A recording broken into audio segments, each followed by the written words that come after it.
ব্যাপার, রিক্সা আটকালেন কেন? কোনোদিন তো আটকাই না, শুধু দূর থেকে দেখি। আমি আজকে কথা জিজ্ঞেস করছি, আজকে আটকালেন কেন? আপনার নাম প্রিন্স না?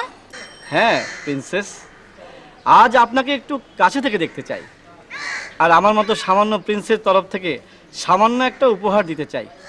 আপনি কি ওটা গ্রহণ করবেন? কি? প্লিজ অবহেলা করবেন না। এটা দোকান থেকে কেনা গোলাপ না, কারো বাগান থেকে চুরি করা গোলাপ না। এই গোলাপ অমূল্য। দিন, আপনার অমূল্য গোলাপটা গাছ থেকে ছিঁড়ে আমাকে দিন, দিয়ে বিদায় হন।